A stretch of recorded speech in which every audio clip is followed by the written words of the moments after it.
everyone. Namaskar. To begin today's event, I am reminded of the powerful words by Nobel Peace Laureate Malala Yousafzai, who said, "Empowerment begins with education, awareness, and the courage to speak." These lines beautifully captures the essence of our gathering this afternoon. A very warm and respectful welcome to all the dignitaries, professors, staffs, scholars, and students to today's program on gender sensitivity and prevention of sexual harassment awareness, organized by Women's Cell and the Office of Dean Student Welfare, Pondicherry University. This program serves as a strong reminder of our university's ongoing commitment to promote equality, respect, and safety for every individual in campus. By promoting awareness on the Posh Act and gender sensitivity, our university once again leads by example, creating not just a center of learning but a space of dignity, inclusion, and empowerment for all. To officially commence the event, it gives me immense pleasure to invite Professor G. Vasanti, Head, Women's Cell and Dean School of Humanities, Pondicherry University, to deliver the welcome address. Happy afternoon to one and all. On behalf of the Women's Cell and the Office of the Dean, Students' Welfare, I welcome our Honorable Vice Chancellor and the esteemed guest of the program and my distinguished colleagues and my dear student participants. And today, of course, we all know this program has been organized to get an awareness for the students of our university regarding the topic given here. And we have two guests from our university departments, and one Dr. Shahin Sultana, who is ICC chairman, and the madam Dr. Kamalabeni, she is from Women's Studies. So this will be very useful for you, and I hope the students not only who are present here, you can make use of the talk given by them, and you can also share with your friends who is also staying within the hostel or anybody else from your departments. And moreover, since this is a short program and the venue is very small, we were not able to go for a large mob, and we hope that this program will be a useful program to all the students of our university. And I welcome one and all over here who are present here. Thank you very much. Thank you very much, ma'am, for your gracious words and for setting such a positive tone for today's proceedings.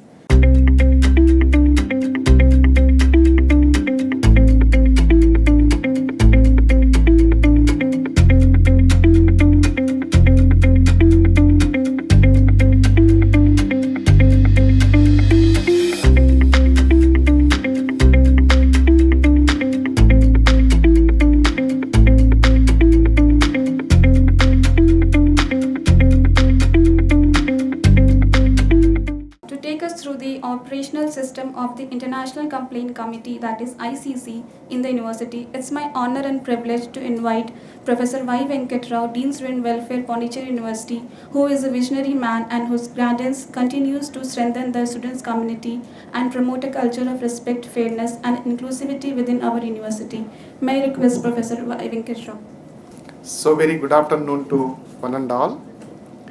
So on stage, our leader and vibrant academic visionary leader, Professor P. Prakash Babu sir, our Honorable Vice Chancellor, and we have on stage Professor G. Vasanti Ma'am, Head Women's Cell, as well as the Dean, School of Humanities. Welcome you, madam, for this wonderful program. And this gender sensitivity and then Posh awareness program is, completely, handled by the two resource persons. Today we have on stage Professor A. Shahin Sultana, madam, Chairperson, Internal Complaint Committee, Pondicherry University main campus. Then we have one more resource person, Dr. Kamalaveni, Associate Professor, Center for Women's Studies, Head Center for European Studies, Pondicherry University. And we have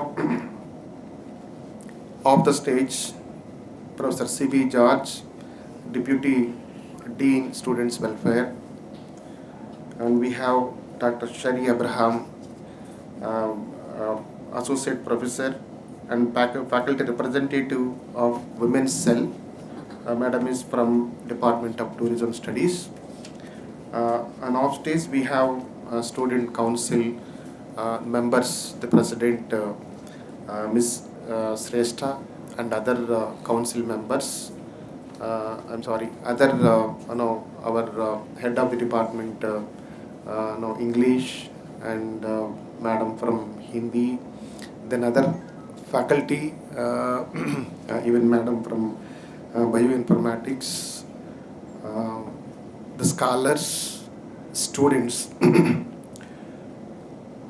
Our university has its own stature in many respects, and our university name and its the branding is well known across the country as well as outside. I know our university when there were less than 2,000 students. Now, my dear students, our campus is so big, and even maybe if you just go by the number of students right now on the campus, among the central universities, maybe it is the biggest central university having more than 10,000 students. Even out of 10,000 students, if you just look at the PG alone, it is more than 9,000 students. Out of 9,000 students, I am very happy to inform you all, 5,537 girl students are there. That is the strength. And that means the girl strength on our campus more than 50%. When we have a girls, we feel it is a pride and proud also, because we have a time where we understood the importance of gender equality and especially the role of women in our society. That may be education institutions and working places, wherever they are equal, and even in some aspects they are better than the men who are here, please excuse me, in bringing some of the research outputs. And even if you look at the commitment of women at workplace, even there are some research theses and even some studies that proved that the commitment and then conformity and then the stability of stability on the employment, when you compare with the men, the women is the far ahead.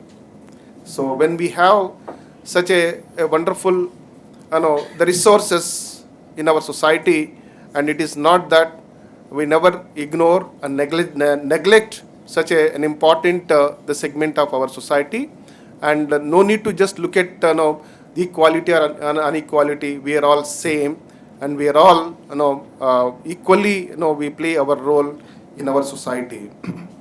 So when we just look at this particular gender sensitivity and then the awareness on Posh, so the government of India, even our UGC, the Ministry of Education, they have come out with a wonderful mechanism to safeguard the women, maybe in the study places and even working places, for implementation of the Posh Act to ensure that the women is completely safe. So in that respect, we know that we have internal complaint committee that is the mandatory, the must in all institutions.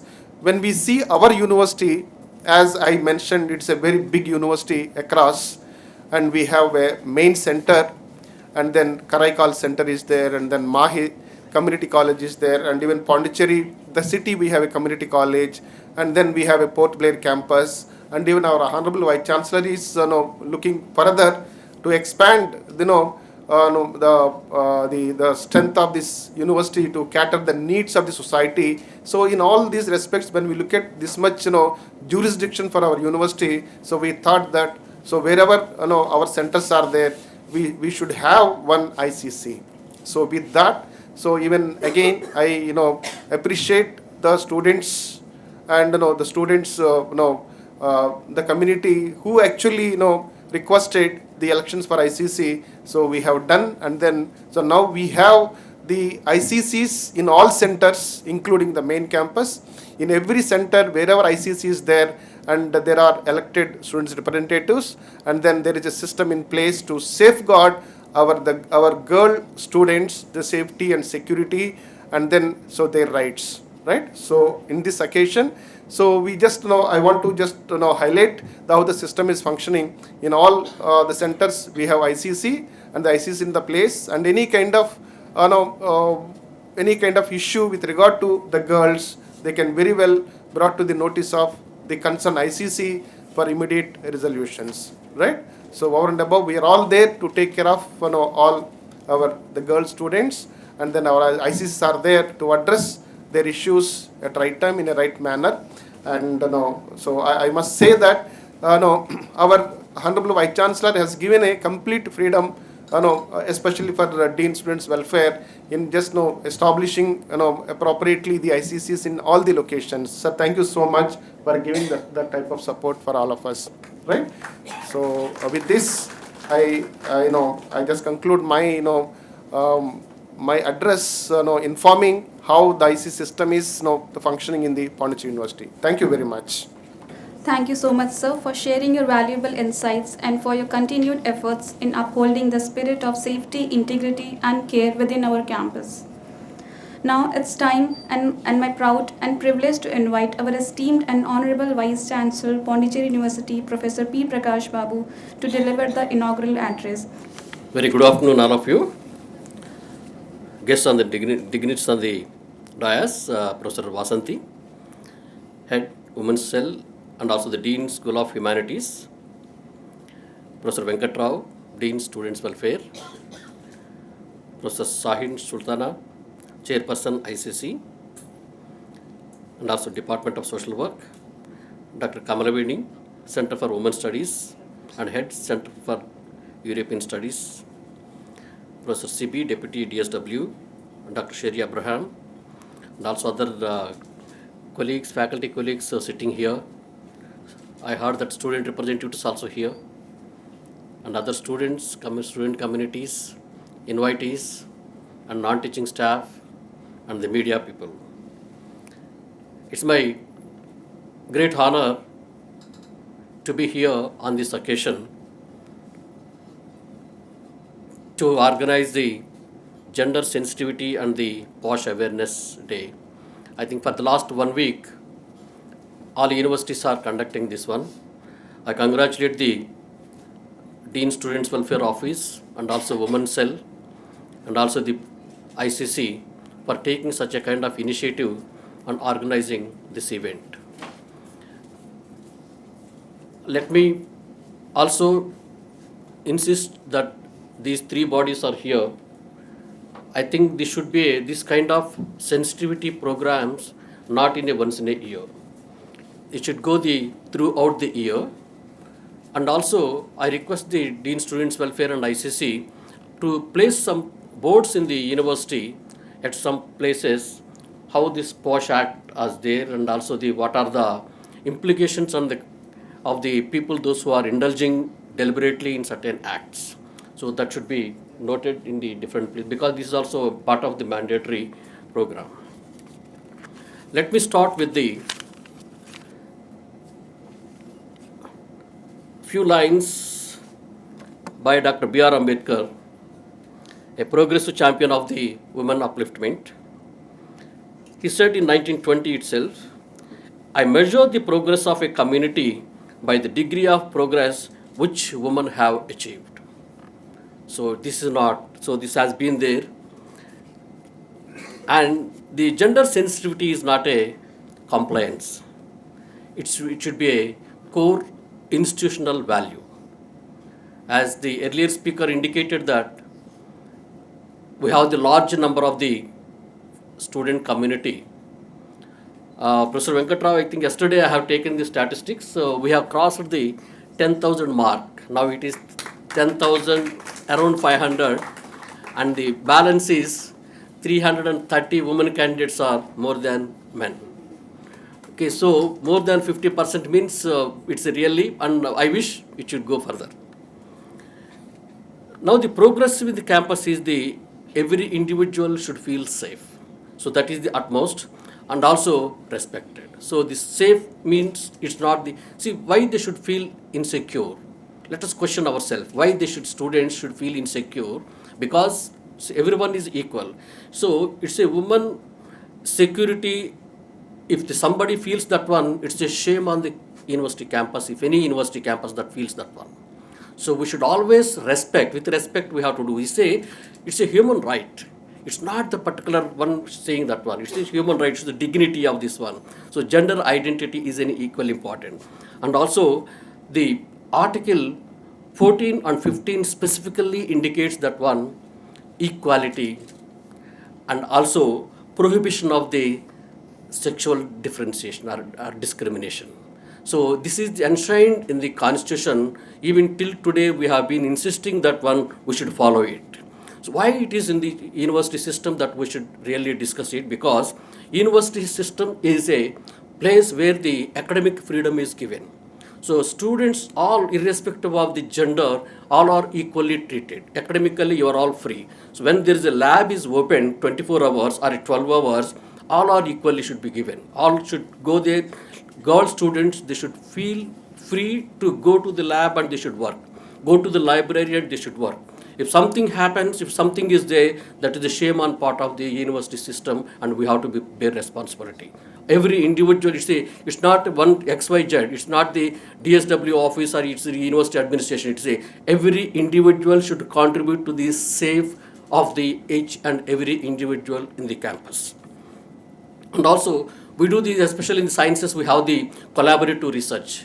So it's without talking to each other, without having the experiments together, science cannot grow. So we have to promote that one. And also the leadership, where the leadership will come then. So unless you promote both the sexes, so without any gender bias, so congratulations that the president of our student union is lady candidate, right? So that itself speaks that we are really progressing very well. However, I'm also a bit worried about and concerned about the number of hours and the days that is being spent by the ICC people.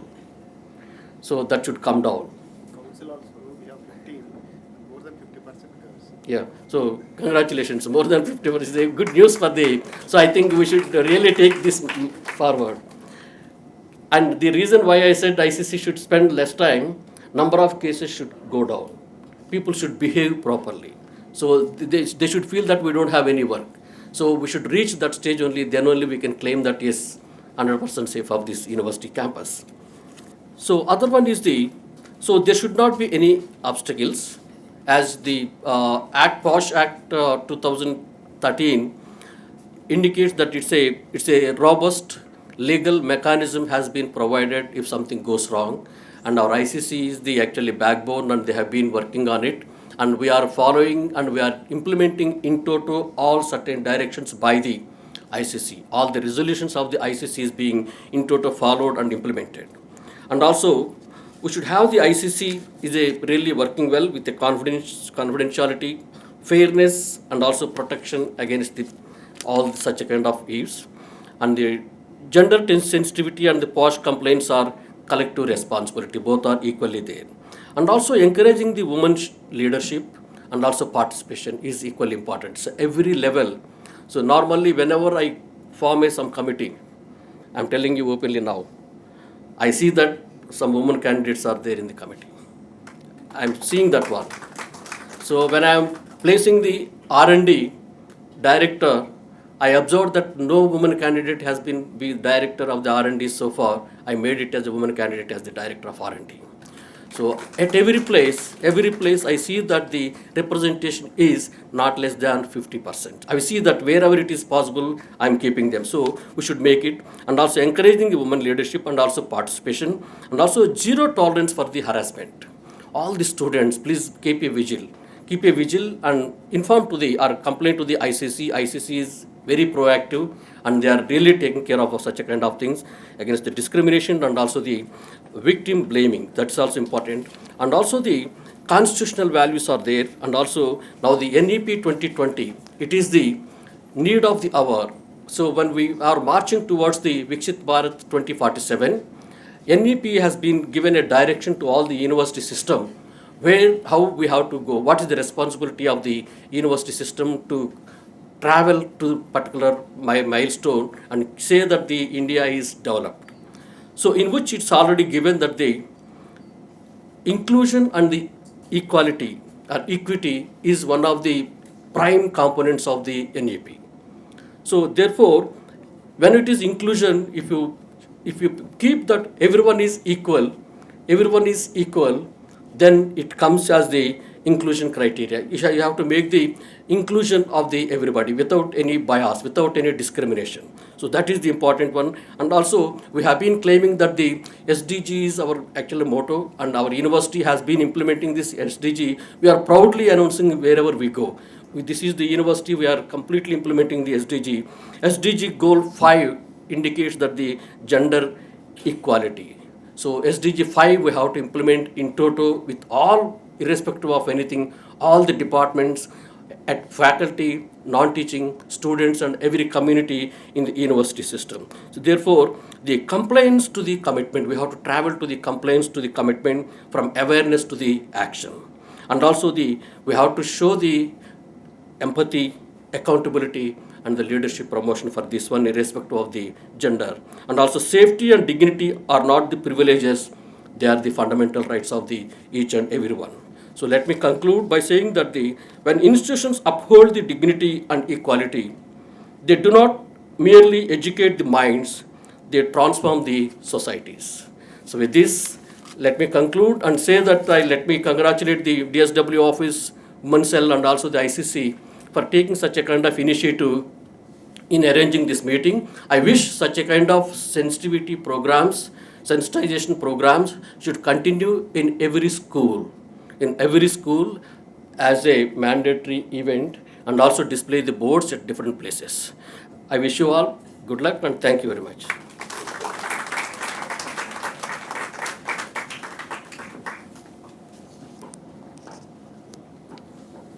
Thank you so much, sir, for your inspiring and thought-provoking words. Your message today reinforced our collective commitment to create an environment rooted in dignity, awareness, and empowerment. We are truly grateful for your constant guidance and unwavering support in every initiative that strengthens and defines Pondicherry University. Moving further, to gain a clear understanding of the legal and ethical framework that ensures safety and dignity at the workplace, we now begin the first session of today's program titled Understanding the Posh Act, Rights, Responsibilities, and Redressal Mechanism. We are privileged to have with us Professor A. Shahin Sultana, Chairperson ICC, and Professor Department of Social Work, Pondicherry University. Professor Sultana is widely respected for her tireless efforts in advancing gender justice and in building awareness on workplace safety and sensitivity. Her work reflects the true spirit of empathy, empowerment, and education. I now invite Professor Sultana to lead and enlighten us. Esteemed Honorable Vice Chancellor on the dais, Professor Prakash Babu sir, Professor Venkatrao sir, Professor Vasanthi ma'am, Dr. Kamlaveni ma'am, and my dear colleagues here, Dr. Sibi, as well as Dr. Sherry, and dear colleagues from other departments as well, members of the Student Council, as well as students and scholars from various departments of the university. Thank you very much, and I'm happy to be here to just give you some glimpses of what the Internal Complaints Committee is all about, and then of course, we'll also detail you about some of the illustrations, and then I'll conclude with saying how you will approach in case there is any crisis or an emergency. To begin with, I think post July, we had the first request from the School of Social Sciences and International Studies, where I began, the first kind of the orientation for all the students on ICC. Then subsequently, I also had the invitation from the School of Engineering and Technology, where again I addressed a group of students on Internal Complaints Committee. So I'm also approaching schools, and schools are also approaching the ICC for any kind of sensitization program. So this is the third of the event this year which is happening. So this basically, Madam wanted me to have an understanding of the Posh Act to the students and also about the role of the Internal Complaints Committee.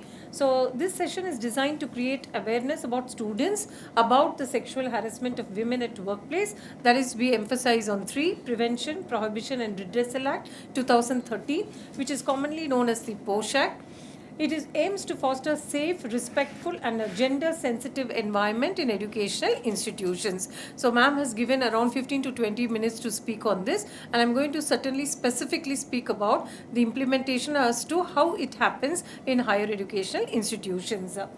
The objective of this session is to familiarize the students with the key provisions of the Posh Act 2013 and to also explain what constitutes sexual harassment in the context of an educational institution. So ma'am in the introduction also spoke about workplace and everywhere, but here this session for 20 minutes, let us focus on what we mean by sexual harassment or whatever constitutes sexual harassment in the context of an educational institution.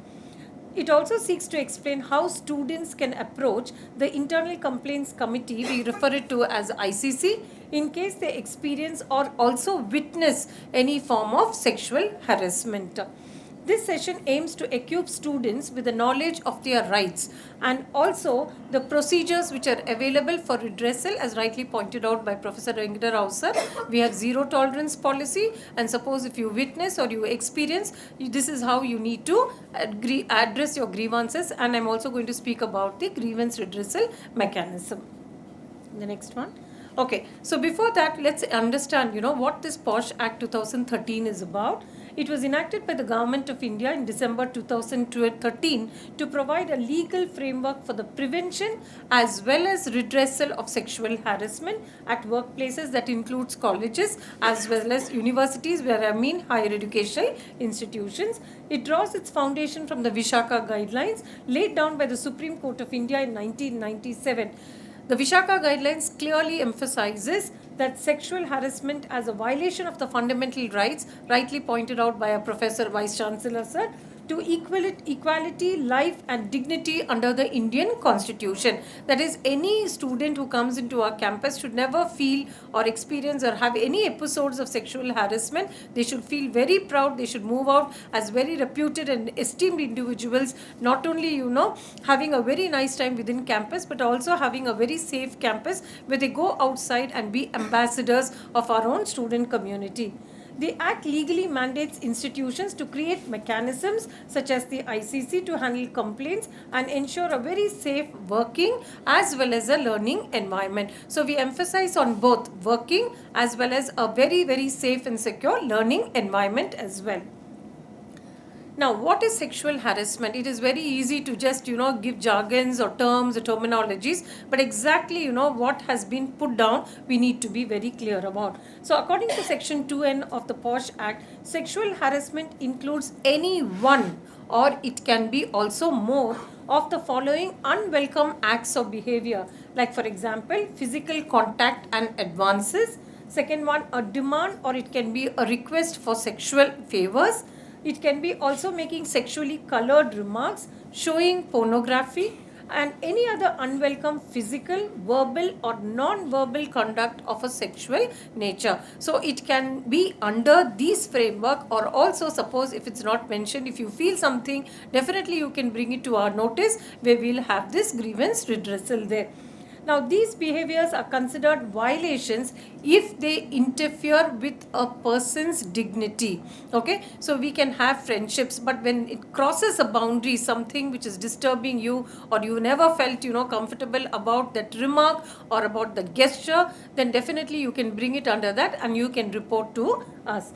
we need to create a hostile or very offensive environment, or it hinders academic and personal development. So need not necessarily happens within your classroom. It can be an public space, it can be a cafeteria, it can be a library, anywhere. Suppose if you feel any untoward gesture or any uncomfortable or discomfort, in terms of conversations or interactions, it can be framed under sexual harassment.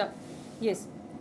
Now, some of the examples of sexual harassment. So, when I speak theory, it is very necessary. You also need to understand how it can be. Not that it has happened, but how it could be.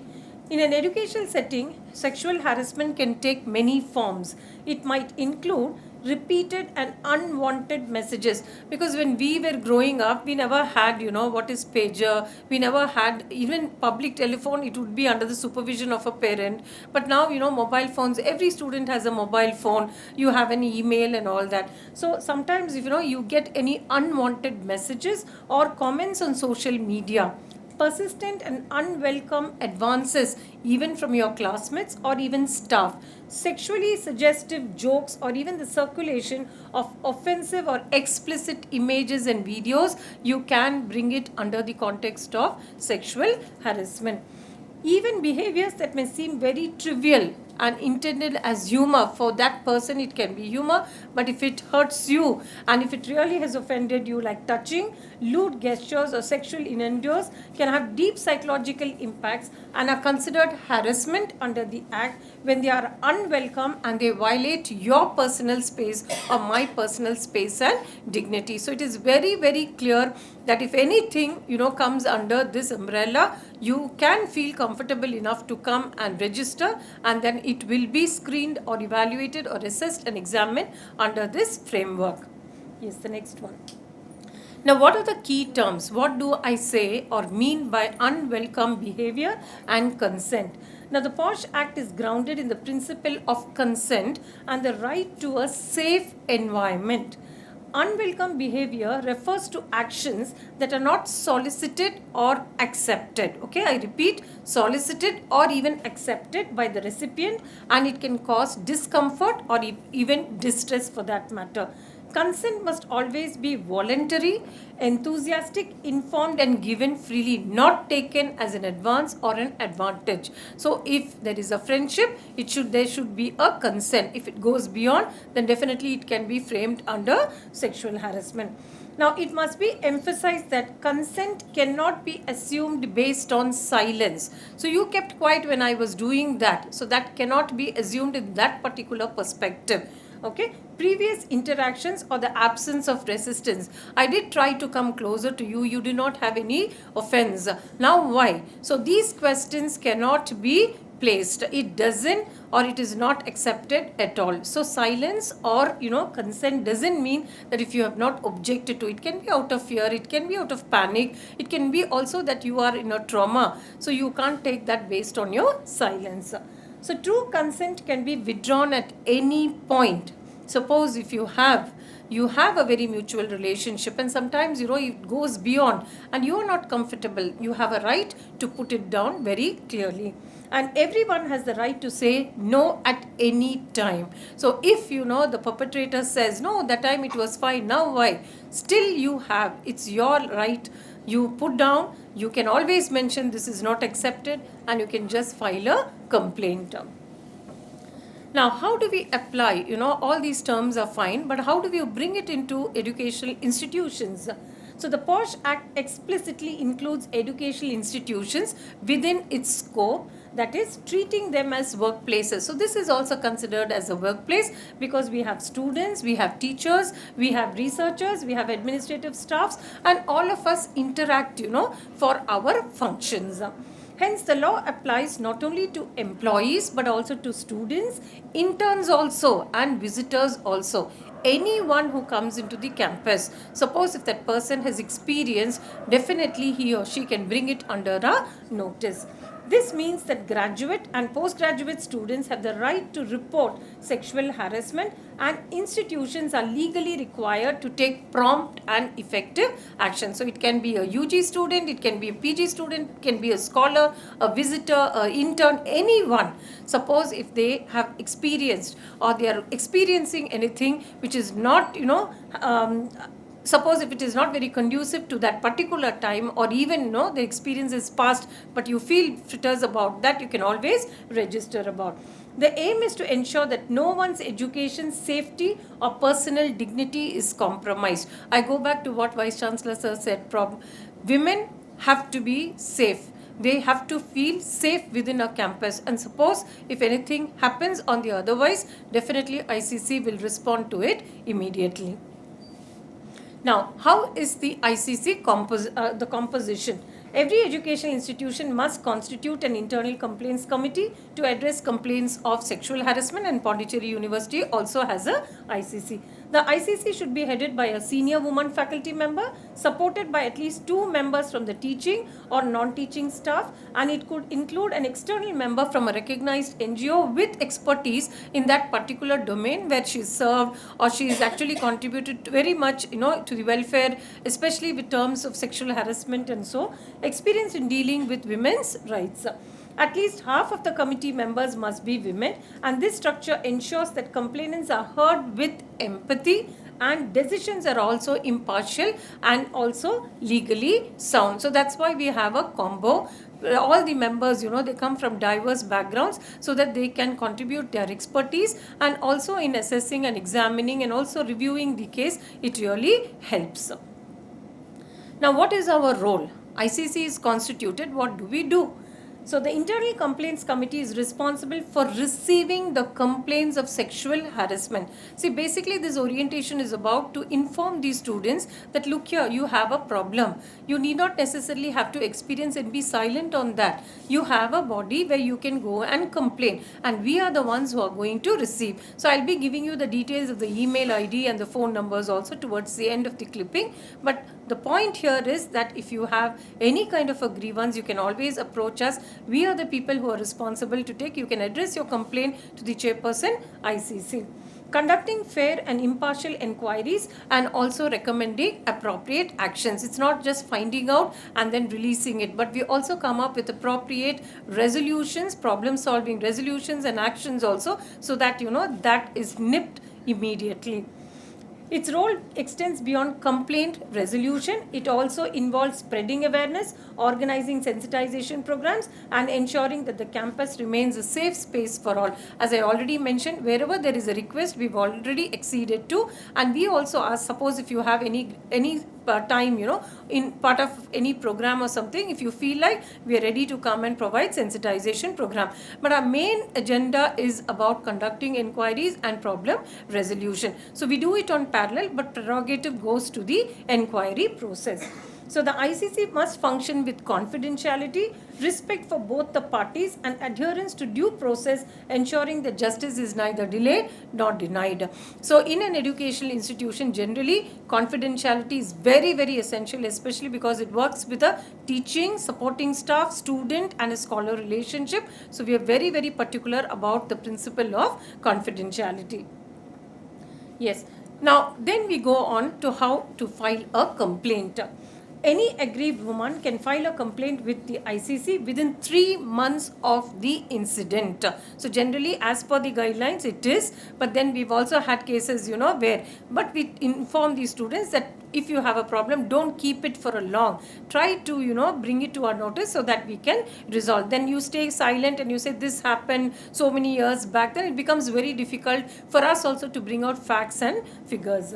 If the woman is unable to make the complaint due to physical or mental incapacity, it can be filed by a friend, relative or any trusted person whom the person actually nominates. So that has to be very, very clear. The complaint should ideally be submitted in writing. After the complaint is received, the ICC will initiate a preliminary inquiry and may also seek clarification from the complainant whenever it is deemed necessary. If requested, a conciliation process may also be initiated. That happens always, right? Because you all are friends or you all are students or it's a teacher student, whatever it is. So that is the first prerogative. But however, it cannot involve any monetary settlement. If conciliation fails or it is not requested, it goes finally to the victim, her choice or his choice. A formal inquiry is carried out. So conciliation, if not immediately, we go to the other process. Now, you need to understand when you are a complainant what are your rights, because sometimes there is lot of fear, apprehension where the complainant doesn't come forward. So you need to understand what your rights are. The complainant has a right to a fair, respectful and a confidential process. In fact, no one has the power to even intrude into the inquiry proceedings or even sort us as part of the inquiry what happens. And in our university is very, very professionally maintained. I can vouch for that. Okay, because we are very, very concerned and we have a very, very transparent and a fair and a confidential process which we are very, very proud of. She cannot be subjected to retaliation, threat or discrimination for filing a complaint. In fact, the moment the victim comes to us, we ask, if you are not comfortable, we can even recommend, you can be absenting for yourself on, it is considered on duty with your attendance if you're not comfortable in that particular environment. So, first priority goes to what the victim feels in the entire process. The institution is required to take supportive measures such as offering leave, academic support, or even transferring the respondent or the complainant if necessary. The inquiry process should uphold the dignity of the complainant, ensuring that the trauma is not repeated, okay, through insensitive questioning or delay. So we are very, very particular. That is why, when a team is constituted, the administration is very particular about the expertise, whether, the members are capable of handling such delicate, fragile cases. So in that way, we are very particular, we are very conscious that the victim needn't have to go through insensitive questioning or delays. Okay, what are the penalties and disciplinary actions which are possible? Now, if the ICC finds the complaint to be valid after investigation, it can recommend various forms of disciplinary action depending upon the gravity of the offense. So, basically, it depends upon the gravity. Nowadays, most of the cases, even with respect to the juveniles and everything, everywhere we are now coming to conclusion that the gravity of the offense is very, very necessary. Okay, so we have to measure that so that as part of the inquiry process, within 90 days, we try our best to do. They also may include a written apology, a warning, suspension, all this has happened, okay, expulsion or any other action deemed fit under institutional policies. So institution has their own policies also. So we do, comparison, and also wherever depending upon the gravity of the complaint, we also propose certain things like that. However, the Posh Act also protects against misuse. So that is also a warning. Suppose if anyone had a very good relationship with someone, but suddenly, it just breaks down. So any chance for a misuse also is severely prohibited. So that also the Posh Act actually warns about. If a complaint is found to be malicious or it is knowingly false, the ICC may recommend appropriate action against the complainant, though a mere inability to prove the complaint is not sufficient to infer falsehood. So that is why, our administration is very keen to provide sensitization. So sometimes, out of ignorance, sometimes it happens. So it is better to sensitize, that this is not also actually approved. But at the same time, if the victim has genuinely gone through, we are not going to spare the person. So what are some of the do's and the don'ts for the students? All students are encouraged to be conscious of their words and actions and to maintain a culture of mutual respect. After you hurt a person, then you say, no, I just did like that. I just unknowingly touched you, or I just came to you closer without any intention. That is not going to be appreciated. So each one has to carry a behavior which is very, very fit for the institution. It's important to understand that jokes, memes, or even casual conversations that make someone uncomfortable can amount to harassment. Students should avoid any behavior that invades personal boundaries. I think after this 1 or 2 sensitization programs after I've taken over, I've really found some of the students coming and asking, ma'am, suppose if we have done like this, can it also be amounting to such? Yes, I said, suppose if the other person is comfortable but has remained, silent, the next time you do the same time and then it becomes uncomfortable, you can be brought under sexual harassment. So it is very necessary that we carry a very professional behavior within a classroom, within, an institution, also in public places within the institution, and it can happen also outside. So that sensitization is very, very necessary. Creating a safe campus is a shared responsibility, right? We all have to share. It's for me also, it's for everyone. So we have to create a very respectful and a mutual space, and by being informed also. Okay, so we have to be informed of the rightful action and what it is about, and sensitive. So students can actively contribute to this course. So I go back to what Professor Venkata Rao sir said. All of you are involved here. It is our duty to make our institution very proud, because we are having huge number of female students. Imagine, I come from a time where, even going to a co-education system was far dream from a reality. I myself have studied like that only. Today when I see, 2 students sitting together so bold, and then you are able to converse, I see a total change. It's just 20 years.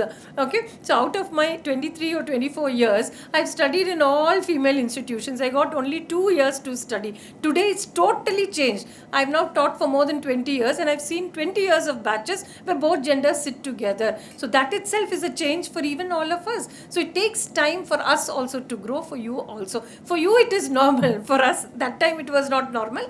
Now it is considered very normal, and we are very proud of that our children are also in such setups. Okay, so case scenarios for reflection. To deepen your understanding, consider the following example. A male student repeatedly messages a female classmate with compliments, thinking very happy about it, despite her expressing disinterest. I am not interested, stop it. He doesn't stop, keeps on messaging. Bring the complaint to us. Okay, we will take care of that. Second one, a faculty member comments on a student's attire and appearance in front of others in class. Suppose if a faculty takes for advantage and just passes some comments. So are these cases of harassment? Yes, you're not supposed to, because that is not the purpose of being in a class. You can just have a hi, hello and all that. But then you comment on an attire, you comment on something which is very, provocative, that is wrong. Reflecting on such situations helps in identifying inappropriate behaviors and also reinforces the importance of boundaries, consent, and also respectful communication. So we have to be very, very conscious in how we are communicating to the others. Just for fun, just for joke. No, bhai, because we are in an institution, and the other person should feel comfortable sitting with you, comfortable talking to you, and also conversing with you in a professional manner. Yes. Now, how do we create safer spaces together? So we've all agreed to the point that it's all a shared responsibility. So the Posh Act is a powerful tool for justice. We are very happy about it, okay? Because injustice cannot happen on a campus just like that. Equality as also respect. But its true impact lies in how institutions and individuals uphold its spirit. I go back to what our Vice Chancellor said. After he took over, he ensured that in every committee there is a woman representative. So that is how, institutions grow. Not just preaching, but also practicing. We are very happy to hear. Might be we wouldn't have observed also, but when he communicates, then we understand the tenacity of what he is speaking. Students are not just passive recipients of rights, but also active contributors to a very, very safe, inclusive environment. So I have not just become chairperson, I have also been DSW. So we have had good times with students who have brought such thoughts such food for thought, which have really reformed. They were with us during Corona period. We could not have resolved the problems, which was very new for us. Without the student council, without the students, that time we can't imagine also. So I can never forget their contribution, and we are not going to forget the contribution of the current students council and future students council also. Without your support, we cannot bring a safe environment and an inclusive space also. So if you face ever harassment or witness it, do not stay silent. Reach out to the internal complaints committee. That is my humble submission. Your courage can bring about change. Together we can build campuses where every individual feels secure, valued and empowered also. And just go to the last slide. Yeah, this is the committee. Go to the next one. The fresh one will be shortly again uploaded on the website with the new ICC committee. Go to the next, last slide. So this is our phone number 04132654 and this is our email ID. You can lodge your complaints on your email. Immediately we take, the process of inquiry begins. You can also submit a hard copy of the complaint if you feel so to the chairperson ICC. So with these few words, I felt that I don't know whether I took extra time, but I'm very, very happy that the hall is full and we have representatives from all departments and also faculty members who are going to carry this message. Never feel scared, never feel, shy, or you never feel that guilt, that you are experiencing. Please be brave. With your courage and with your friends' courage or with your classmates' courage, we can bring change in the life of the students. We look forward to your support. Thank you very much, and thanks to the organizers again. Thank you so much, ma'am, for such an enlightenment session. Your clarity and depth of explanation have helped us understood the Posh framework, and not only as a legal mechanism but also as a shared social responsibility. Your words truly empower each one of us to contribute towards a safer and more respectful work environment. Good evening, everybody. So at the outset, I thank Vasanthi ma'am, Vice Chancellor, Venkatrao sir, and also Sultana ma'am and other faculties for being here, and thank you for the opportunity. I know this is the last session, and I am happy to see many boys over here, and I am also happy to share one important information that I think this I see as a output of my project which I did with NCW in 2019. In 2019, I did a project with NCW which was about implementation of ICC and the Posh Act. And my strong recommendation was to conduct more awareness program. That was one strong recommendation that I made. And the second recommendation was to conduct exclusively for the faculty members. If at all the faculty members don't attend the course, to cut down the increment. And that was my second, point of, recommendation. I'll tell you why I did that recommendation. Because I conducted research with 137 institutions, and I know ma'am has beautifully explained what is the powers of ICC and how it functions and how it has to be implemented, etc., etc. But then ICC is this particular act is especially dealing with the power relations, and if somebody is powerful, they can always implement it on the powerless person. So it is related to powerful and powerless person. So that at that point of time, when I did it in 137 institutions and when I called the members to the participation, especially in the education institution, I was very sad to see that none of the men faculty members attended it. None of the men faculty members attended. I mean, this institution is very nice. I appreciate that. And none of the men faculty members participated, and it was like a women's program. And I really felt sad for that. And that was the point when I thought I should make a strong recommendation in order to include the faculty members. What do you all think? Is it the harassment that happens women against women or men against women? Both. But which is more? It is always a powerful person. It can be irrespective of the genders, a powerful person doing it on a powerless person, right? So let me define what is gender. And, because male participants are over here, you should definitely understand what will create harassment to women. For example, your look on a woman can be a harassment to women. So have you all taught this in the classrooms? That is the important things. And have you all come across this? This is important. So how we have grown in our context or social context, and what are the things that contribute to harassment? All these things we will be little deconstructing this for at least for 30 minutes. And I'll show you some of the PPTs, and also I'll share you some of the life examples where I participated in different social context, and you can understand what is gender. So when I talk about gender, male members have to understand where we are and Western context, like feminism concepts I'm talking about. So I happened to attend a conference in 2019 at University of Oregon, California, which is in, NWSA conference, which was happening in California. And when we started participating it, there, people had a tag which said that I call myself she, I call myself he, I call myself they. It was like that. The pronouns were given. And we from Indians did not know what to choose. So when we asked the organizers, they said, you can choose whatever you want. Meaning, you can't look at a woman and say you look like a woman. It is an offense in the American context. You can't look at a woman and say you look like a woman. It's an offense. So you can understand the individuality or the amount of individuality that is existing in an American context. Why am I talking about American context? Because you kids are no more only Indian kids. Because you are more exposed to the global kind of information with the technology, and you know the definition, how it can be defined, but you are still grounded in an Indian context. But you still get the information from a global context. And you are trying to behave in an institution. Therefore, it is very much important that you are sensitive, culture sensitive, you are sensitive to the external environment that is existing here, and what is your role, and as an individual, what is your role. And now that the sensitization program is being conducted for the students, I definitely recommend or request the women's cell also to extend it to the faculty members, to the administrative staffs and everybody, so that everybody know what is the right and wrong, or what is the individual rights.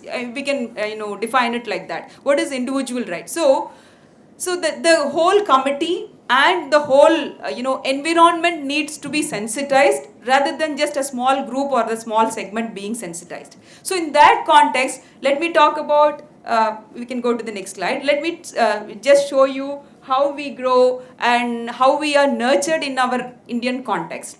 So what is the expectation from a male member in this society? In general context, like the male member has to perform certain roles, and there is also certain expectation from a female role. So that there is certain expectations that is being vested with the male member and female member.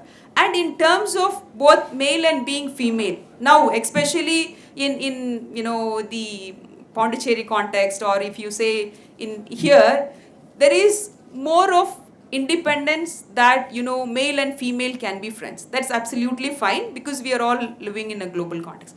But when you are friends, or when you are living in two friendship relationships, what is your individuality, and to what extent can you cross that limits?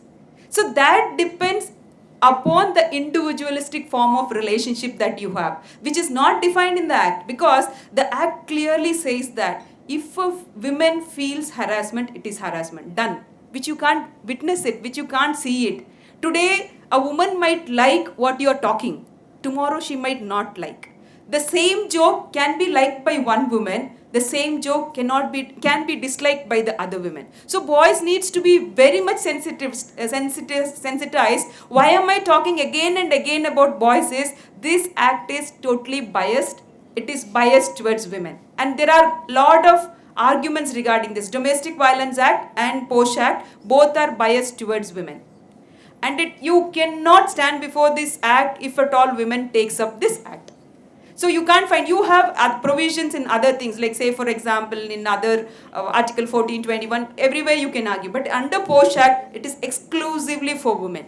So boys needs to be very, very conscious in talking. Today, a woman might like what you're talking. Tomorrow, she might say no. When she say no, it is absolutely no. Please do not follow up the media and say, oh, if somebody says no, it is that she's liking me. No, don't take the opposite meaning, please. That's how we are trained somewhere. So what in my presentation, the only message that I wanted to convey you is, learn, unlearn, and relearn. We have learned certain gendered characteristics so far. So please try to understand that you have to unlearn in certain social context so that you will relearn some things new. I'll give you better more examples in the forthcoming slides. You please move. See, I'll tell you, Indian men are very good. Don't feel bad that I'm really targeting men, but Indian men are very good. For instance, they travel to Western countries. They are very good partners. They participate in all the activities. They are good partners, etc., etc. But when they come back to India, they are husbands. You got my point? They are husbands, meaning you are in a privileged position in Indian context. So for men, it is very, very important that you consciously think about your role in terms of dealing with the opposite gender. I'm just cautioning you, I'm not threatening you. Okay, I'm just cautioning you, because once you are consciously aware about that, you tend not to make mistakes. I know you are all very young, especially Indian men are so confused in this current context because they do not know how to deal with the women. That's how it is happening. So you need to know how to deal with the women. It's very, very important. See, especially we have not taught our men to, to how to deal with a woman. For example, I'll tell you, you might talk to a woman. How do you communicate with her? Look at her face and communicate to her. Don't allow your eyes to, move over her body. It feels harassment to her. Have we taught this in the classrooms? No, because you do not know, oh, you can talk whatever you want, you can look wherever you want. No, but a woman feels harassment when you allow your eyes on her body. So that she feels harassment. So this you should know. How will you know? Only when women come, stands before you and tell, no, only look at my face, don't look at my body, I feel harassed. Then you understand it. So we need to that. So I also, during this research and things like that, I also told it should not be taught only in the college days. It should be taught right from the kids, like school time, so that, boys know how to talk to girls and boys know how to deal with girls. And today, if you go to the schools around, we have started doing a little bit of research in and around Pondicherry University. If you look at any school you go, boys are seated separately and girls are seated separately, which is a very sad state, because you will not know how to deal with each gender. But your media teaches to be in participating in equal gender.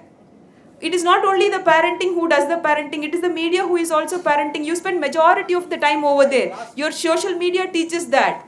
Your WhatsApp or whatever you are on the online portal teaches that. So somewhere we are lagging. Therefore, awareness and gender sensitivity is very much needed, and you know to know what is your role. I'll also deconstruct. Look at this. After looking at this picture, what do you feel?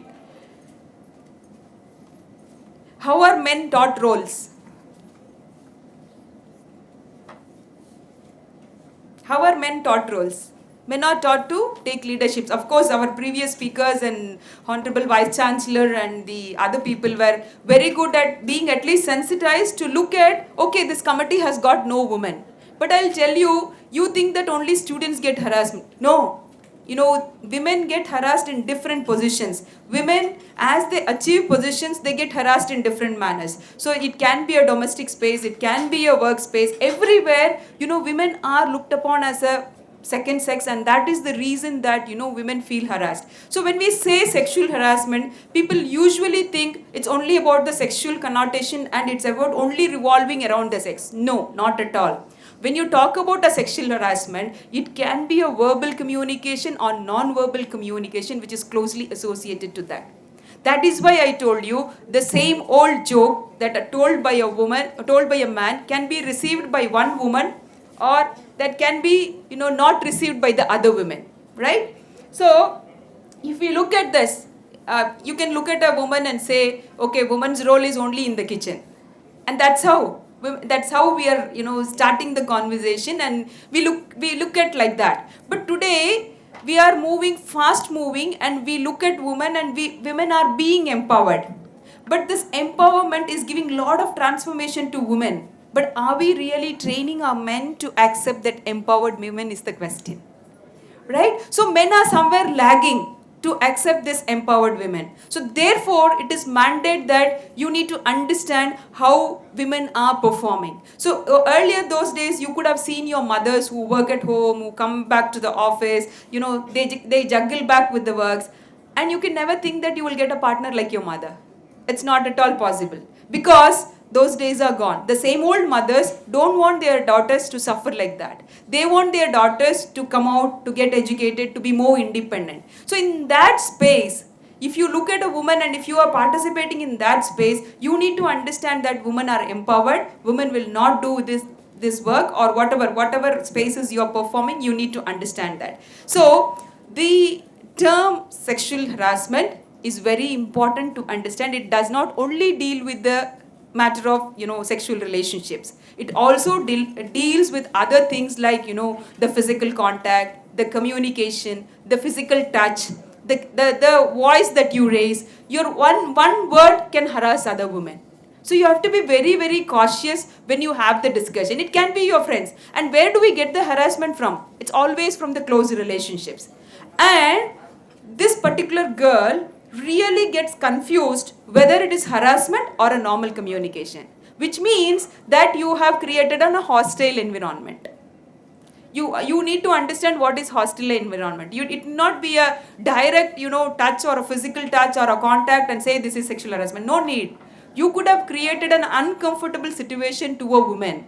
So that context you need to understand in your own communication. So what all happened? Okay, woman has felt uncomfortable in that particular situation, she can raise a complaint. So it is very important that when you talk to the opposite gender, you need to be culture sensitized, you need to be socially sensitized, you need to understand that opposite gender, and you cannot just say, I did not know this. That is the purpose that these kind of workshops are being organized. And good that all of you came forward to participate and know your right. So here I am to tell you that, boys need to be more conscious than girls. So that is the reason that I'm repeatedly emphasizing, when you talk to your friends, understand the social context. For example, we are all here from different culture, different context. A rural girl would have participated, but she can appear to be a modern woman in terms of her dress, in terms of her communication, etc. But internally she'll be rural person. In that context, if you extend your hand and just say, come on, let us go out, if you put a hand on her, she might feel harassed. First day, she might just keep quiet because thinking that you all are friends and she also wants to evolve. On the second day, she might reject it.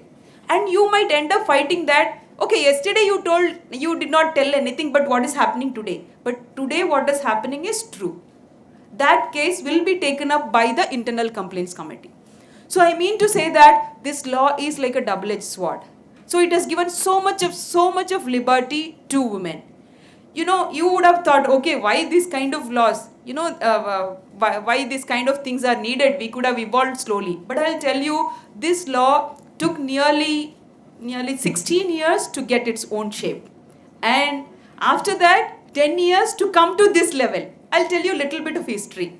In 1997 was the landmark judgment, but in 1991, there was a social worker called as Banwari Devi who was working against the child marriage. And this particular lady, when she started working against the child marriage was happening in the upper caste community and those people did not like it. So what they did was, they gang raped this woman in front of her husband. And she took up this case to the court of Rajasthan. It happened in state of Rajasthan and she took it. And the case was not taken, and you can imagine the power that operated in that place. And she had to fight for a long time. For example, it happened in 1991 and it took nearly 6 years up to 1997, where she has to join with an NGO called as Vishaka, and then she fought and she took this case to the Supreme Court.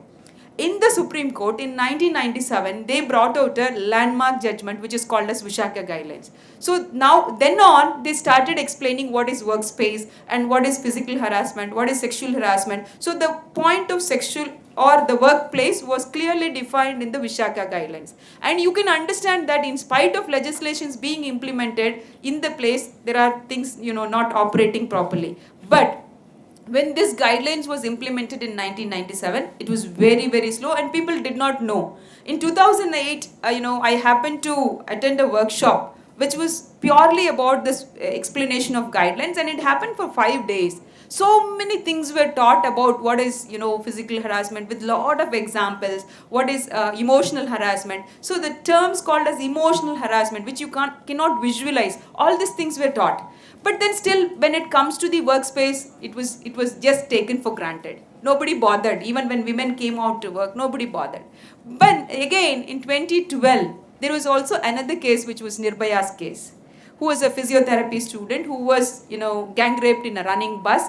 And that case became highly political. And her mother, who was an uneducated woman, sat in front of the parliament and NCW to say that this particular Vishaka guidelines, which defines the workspace, has to become, mandate, and it has to become legislation. So during that time, the Criminal Amendment Act 2013 and Posh Act 2013 came into existence. So it was her pressure to the political side to make this legislation. And after that, the two, under this law, especially the Sexual Harassment of Women at Workplace Act, is a kind of act that gives the legislative body into your institution. See, for a common man to approach a court or to approach a legal system, it's always challenging. So in that context, this particular law is like bringing the legal context into your institution. For example, this ICC committee has a power of civil court. They are vested with the powers of civil court. Each committee member are like judges. So they have so much of powers to implement. So they are recommending body, but still they do have powers. So under this act, there were two committees constituted, which was Internal Complaints Committee and Local Complaints Committee. And the name of this committee also was, redefined in 2016 after the amendment. And it was called as Internal Committee and Local Committee, but still people commonly use it as Internal Complaints Committee. So in 2019, when I did the research, most of them did not know that, there is a committee like this. And according to this law, if at all the institution did not implement this committee, there is a fine of 50,000 rupees. Any organization having more than 10 employees need to have this committee. But the implementation was very, very poor. And people said, okay, because there is a fine, everybody constituted a committee. And UGC also, had a hunt and search for, just looking at how this committee has been implemented. But the report is, every institution wants to say, oh, we have an ICC committee, but there is no complaints coming out. So does that mean that the actual complaints are not there? The complaints exist, but women don't come out to reveal it. You know why? That is the patriarchal operation of the society. So if at all women comes out with a complaint, she will not be accepted by her friends. She will not be accepted by the people around her. For example, if a woman colleague who is working comes out with a complaint against another colleague, she will not be accepted. She will be pressurized. So the institution functions in a stronger manner. Therefore, there are no complaints registered. But if we should create a conducive environment where women come out boldly to come out with the cases, or if at all they feel harassed, they should come out. So, but then, that requires lot of sensitization. That requires lot of understanding. That is where, the gender sensitization programs was mandated, and it has to be part and parcel of all the, all the institutions, so that they give a continuous awareness program, and then, people get sensitized towards that. If you look at this, you can go to the next slide. So, more men are in leadership position than women because men are better leaders. What is this? Do you think this is a myth or a fact? How? Because so far we were in a, in 2021 post-COVID, there was an article in the newspaper which talks about how women leaders better performed during the COVID. So women-headed countries like Thailand, New Zealand, and some more countries which performed very well during the COVID, and men-headed countries like United States which faced a very bad thing. So they were trying to find out why did it happen. And there was a strong reason they came out that women are better leaders because they have a strong perseverance and they have a strong foreseeing capacity. That might be because of the reproductive labor that the nature has instilled in them. But then the women, this particular is, the concept that we have imbibed is a myth, because women are better leaders provided they are not given an opportunity. So they are, if at all they are given an opportunity, it can be better for them. So now we think that, okay, women are empowered in various streams, but still we talk about so many things. What is happening is, if you look at the ladder, Yes, of course, our previous speakers were giving beautiful statistics about how participation of women has increased in the higher education institutions. But go higher than that. When it comes to PhD, how many women scholars are there? After PhD, how many women are participating in the workforce is a question. So if you go in the higher ladder, the number of the participation of women will drastically come down, and that is the reason that we need to give more sensitization and we need to talk about this. So if you look at a political participation, the ratio of women is very, very less. Is it because women are not talented? Or is it because women are not capable of? It's because women are not given the opportunity. Women are not given that space to participate in. I'll give you some more examples like how we still operate in a patriarchal society. You just do a driving on a road. If at all women drivers are on road, how much comments do we get? When women drives on the road, it's always, and even youngsters do that. I'm so sorry for looking at the youngsters. They always say, oh, because this horn is continuous, that must be a woman leader. Or women, that must be a woman driver. She makes. So, for those boys who has a comment, I'll tell you, you are given an opportunity to access the public space right from your young age. Say, for example, from 10th standard, you are allowed to move out of the home, right? Which means you are familiar with that public space. But woman, she has to complete a degree, she has to complete some etc. To come out of the home, she has to break lot of patriarchy. After that, getting a vehicle and driving in the public space, she has to have lot of permissions from different people. So in that context, if you look at, for women to access public space takes longer time. So the mistakes that you make in your age of 10th standard or 12th standard, this woman might make at 40 and 50. The wider gap. Are you all able to get what I'm telling you? So the accessibility to the public space for women is still long way. So in that context, if you analyze the every part of the society, woman is still long way to go.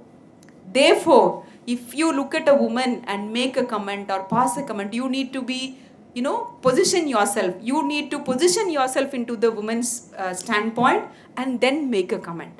So at this point, see, if I am 40 or 50 plus, and if I am driving, and then if youngsters make a comment on me, I might feel harassed in my point of view. But you might not even understand that, okay, this woman at 50, she can make mistake only because she is woman.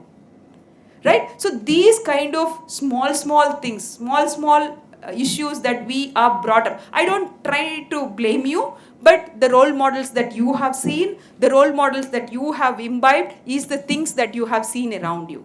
So therefore, it is important that family plays a basic, form of role, and family is the basic unit of society, and many things are taught to you in the family which you have already socialized and internalized. So those things which are internalized forms that masculine behavior with you. So if you really wanted to understand women's context or women's positionality in the society, you need to unlearn certain things that you have learned so far. So it is important that you converse with your girls, you converse with your friends, you converse with your women teachers and ask them what do they feel. Give them the chance to speak. Allow them to come out with their voices so that you better understand that particular context and you position yourself in a proper manner. This is one way of getting gender sensitized. So boys here and girls here need to talk, lot of conversation, and UGC also has given a circular which talks about gender champion. Sometimes, see, this feminism or gender sensitivity is a concept that can exist with men or women, as we discussed earlier. It can be with men or it can be with women. So sometimes this feminist concept or this gender sensitive concept can be within men where they try to understand women, where they try to perform certain roles. But at that time, the peer pressure that a man has is really difficult. And that they see it as a point that is associated with the masculinity, and therefore even if men are willing to change, they don't change. So they get back. It is like a pendulum. As I told you, the example of men, how they are acting as a good partners in foreign country. When they come back to India, they just wanted to act like a husband. So what happens is here, when you are in a privileged position, you have to consciously think about what you're doing.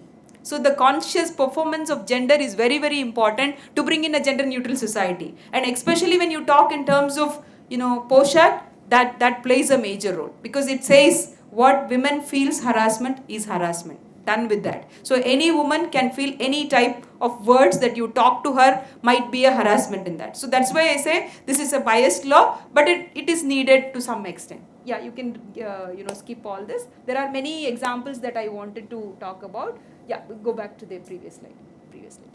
See, so why I am talking so much about gender is because, as I told you, gender is not just, we are born as both men and women. But this gender is socially constructed. And it is constructed not just by one individual. And for these current kids, it is constructed through various means. It can be through media, it can be, next slide please. So it can be through family, it can be through legal political structures, it can be religious institution, education system, media. So you can just see an individual's the psychic condition or the gender performance is constructed through various forms. So now you can understand how much time you spend on a media, how much time you spend on a social media, how are women portrayed in that, and what is the expectation of a male is clearly told in your social medias, and that is not the reality that you have to exist. The social media is like, I know, at least people in our age group had so much of distractions that we are at least to somewhere in a point. But you people have lot of distractions in terms of, construction of gender. So you do not know what is a gender role and how should a man behave, how should a woman behave. There are a lot of information which is already fed into your mind. So be clear that this law is like a double-edged sword. And this law is totally biased towards women, and you need to have lot of conversations with the people around you in order to understand your gender positionalities. I'll just quickly run through the PPT. Yeah, please move. So yeah, this inequalities and all, it is more theoretical based, how the how the inequality exists or operate in the society. It's Amartya Sen's inequality, where, that goes back to the long history. If we had a training program, I'll discuss about that, how this society is having strong son preference, and how, the society doesn't need a woman, and now they particularly, the sex ratio is going down, and all the governments wants women to have children. And I keep always telling the male members, if a society doesn't respect a woman, and if the society does not understand the role of women participating in the public space and women participating in the private space, men participating in the private space, definitely women are going to make a choice where they'll say, yeah, I'm independent, I will earn money, I will not get married, I will not have children. Right? So this is going to be the situation. So, there are many women who have already started making that decision. That is because, male members have not really participated properly in the household responsibility and did not recognize the women's participation in the public space. That is where, for every space, you need a law. If a woman has come out to participate in the public space, there should be a workplace harassment prevention law. If a woman has to participate in the domestic space, then you need a Domestic Violence Act 2005. Now, you will come across people saying that, okay, that man did not get woman for marriage, so they are doing an intercaste marriage. You can always see men in their 35 and 40 are not getting women to get marriage. You know why? The reason is, once upon a time, there was a strong son preference. At least in 80s, there was a strong son preference. And there was a drastic reduction in the sex ratio. And today, men are facing that problem. And we did this research in one of the villages in Karnataka, where every village had at least 10 to 15 men who did not get marriage. And the reason they told was, they thought, okay, all women are empowered, all women are educated, so they have gone to the town to get the job, so we are not getting married. So that was not the reason, because they did not understand the underlying problem that existed. And one fellow even went ahead and gave some petition to the collector saying that I did not get woman for marriage. That all became in YouTube. But what is the point? Unless you sort out the underlying problem that is existing, it won't work out.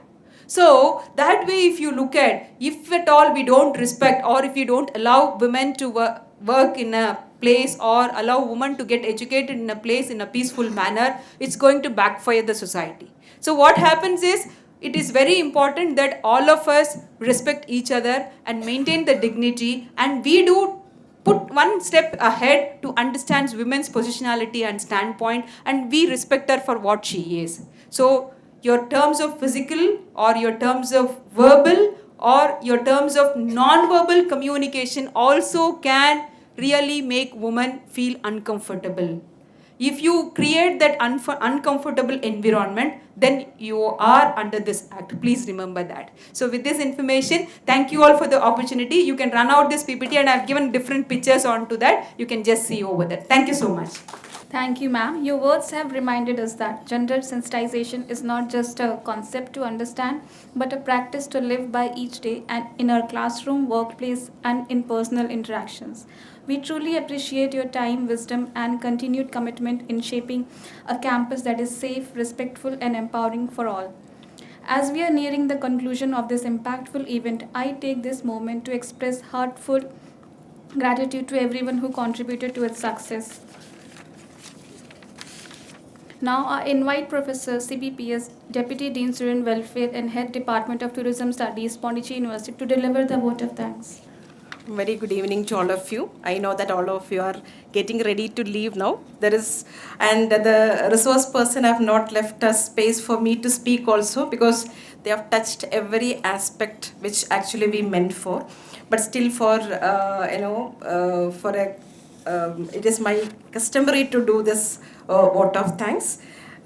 So respected resource persons, deans, head of the department, head of the departments, coordinators, members from Students' Council, scholars and students present here.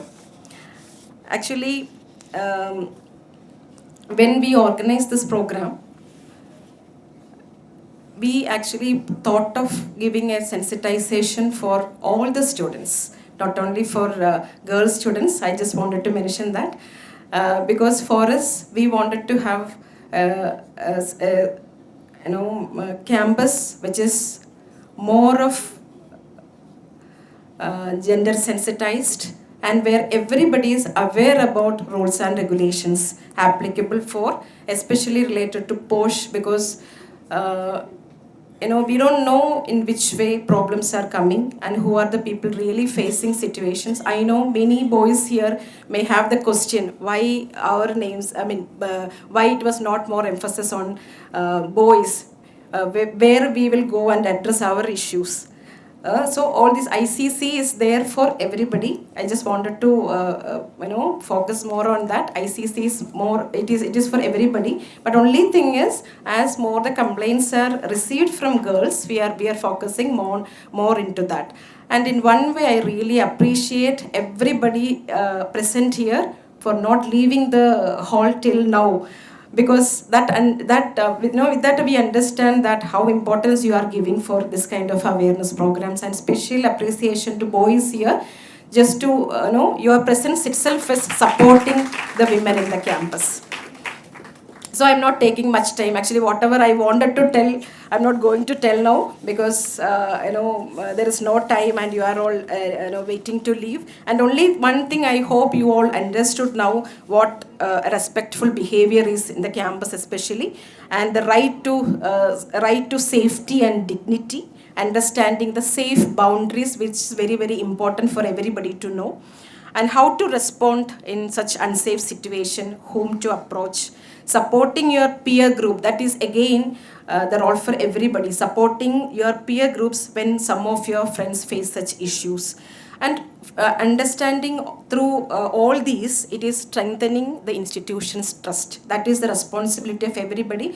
And I hope that you all understood that even it is not the responsibility of a particular group, girls or boys or students or scholars. It is the responsibility of each one of us. We have to be part of this.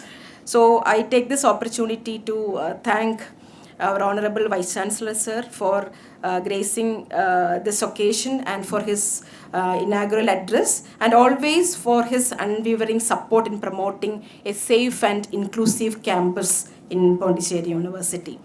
I also take this opportunity to thank Professor G. Vasanthi, head of the Women's Cell, and the Dean School of Humanities, Pondicherry University, for her lead role in organizing this program, and along with Dr. Sherry Abraham, she's the faculty representative of Women's Cell, and they are constantly guiding their leadership and commitment they are showing for gender sensitization, and they attend to various issues of women, especially women in the campus.